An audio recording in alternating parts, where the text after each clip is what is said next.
જો તમે અથવા તમારા પરિવારમાંથી કોઈ પીએમ જેવા યોજનાની લાભ લેતા હોય અથવા ઓપરેશન કરાવતો હોય તો એકવાર ચેતી જજો, કેમ કે તમારું જે ડૉક્ટર ઓપરેશન કરે છે તે પોર્ટલની અંદર રજિસ્ટર છે કે નહીં તે કદાચ તમને પણ ખ્યાલ નહીં હશે.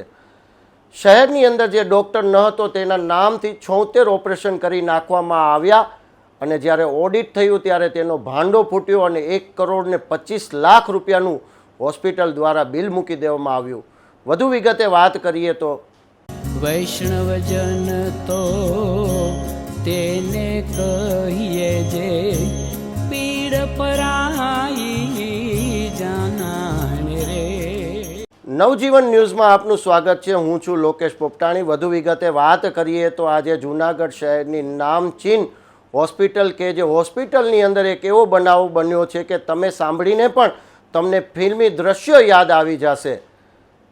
જૂનાગઢના કે જે હોસ્પિટલની અંદર પીએમ જેવા યોજનાનો લાભ લેવા માટે જે ઓપરેશનો થયા હતા તે 76 ઓપરેશન ડૉક્ટર શ્રી નિવાસના નામેથી થયા હતા, પણ ડૉક્ટર શ્રી નિવાસ તો હોસ્પિટલની અંદર હતા જ નહીં, શહેરમાં પણ ન હતા.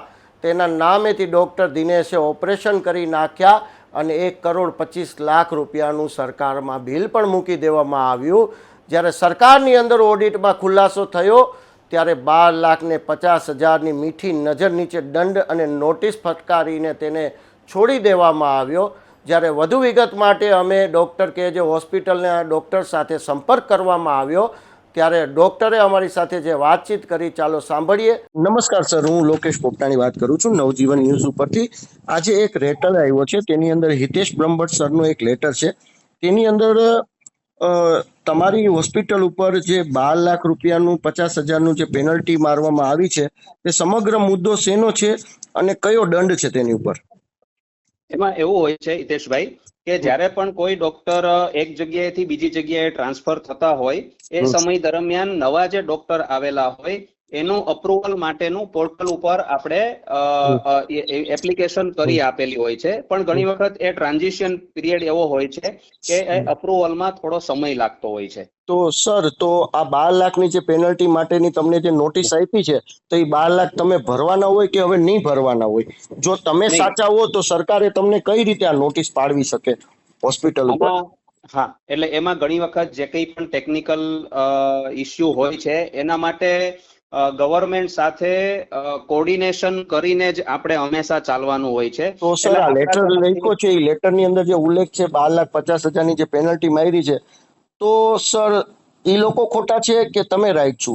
ના, આમાં સાચા કે ખોટાનો એવો પ્રશ્ન. લેટર તો 10,00,000 રૂપિયા 12,00,000ની જંગી રકમ તમને એવી મોટી નોટિસ ફટકારી છે, તો સત્ય હશે તો જ સર આપીશ ને.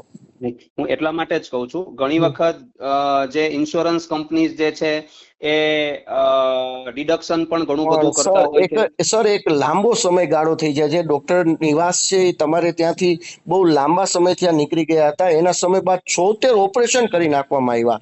ત્યાં સુધી પોર્ટર વર્ક નહોતું કરતું સર? પોર્ટલ ચાલુ જ હોય છે. હું એટલા માટે ડિસેમ્બર 2024 થી ડિસેમ્બર 2024 થી 7/10/2025 દરમિયાન 76 ઓપરેશન.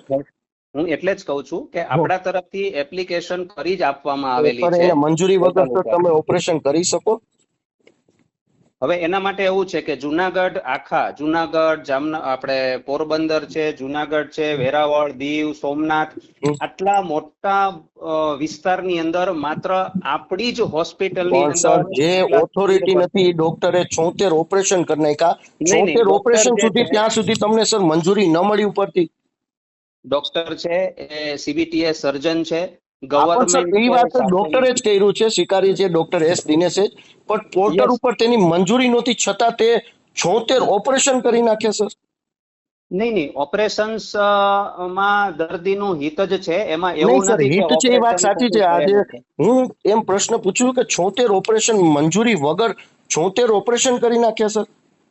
ના, ઓપરેશન તો થયેલા. મારી પાસે પેપર લખેલ છે, એમાં જ લખેલ છે કે જેને પોર્ટર નહોતું, જેમાં એનું નામ નહોતું, એ ડોક્ટરે 76 ઓપરેશન કરી નાખ્યા. હા, એટલે એ ટેકનિકલ પ્રશ્ન હોય છે, એ તમને મંજૂરી વગર અને પછી બિલ મૂકી દીધું. અને જે દિવસના 3 ઓપરેશન કરવાના હોય એની સંખ્યા પણ વધારે છે. આમાં ચોક્કસ સ્પષ્ટપણે ડોક્ટર હિતેશ બ્રહ્મભટ્ટના લેટરમાં સ્પષ્ટ થાય છે અધિનિયમમાં કે ઘણા નિયમોનો કે જે હોસ્પિટલે ભંગ કર્યો છે. ના એવું હોતું તો નથી. મારી પાસે વાસ્તવિક જે રીતે લેટર છે એ સાચો છે ખોટો છે મારી હું પાસે તમને ફરી પણ એક વખત સમજાવું છું. અમને પણ લેટર હા. મળેલો છે, હા, હા. બરાબર છે.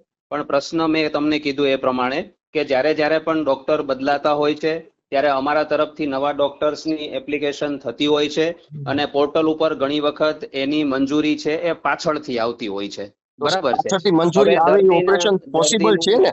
પોસિબલ છે ને કે દર્દીનું કરી શકે છે સર? ઘણી બધી વખત એવું બનેલું છે પણ કે જેની 76 અંદર ઓપરેશન છે હો ગવર્મેન્ટ સર. તરફથી હા એનું ઘણી વખત એમાઉન્ટ 1,25,04,875 રૂપિયા આવે છે. ઘણી વખત એવું બનેલું છે એવડા કે મોટા જેનું ઓપરેશન સર સરકાર મંજૂરી તરફ વગર 76 ઓપરેશન છે. હા ઠીક છે ભલે, પણ મારી પાસે જે લેટર ની અંદર લખેલ છે સર એ તથ્ય જ છે ને. ગવર્મેન્ટ તરફથી આવેલું હોય એટલે આપણે એને સ્વીકારીને ચાલતા હોઈએ છીએ. ડૉક્ટર વાઘમસિંહની વાત ઉપરથી આપને સ્પષ્ટપણે ખ્યાલ આવશે કે ડૉક્ટર શ્રી નિવાસ શહેરની અંદર હાજર ન હતા, તેના નામેથી ડૉક્ટર દિનેશે ઓપરેશન કર્યા હતા. આ તો ઓડિટની અંદર એવડો મોટો ખુલાસો થયો. જો ખુલાસો ન થયો હોત તો ન જાણે કેટલા કરોડો રૂપિયાનું બિલો પણ મૂકી દેવામાં આવત.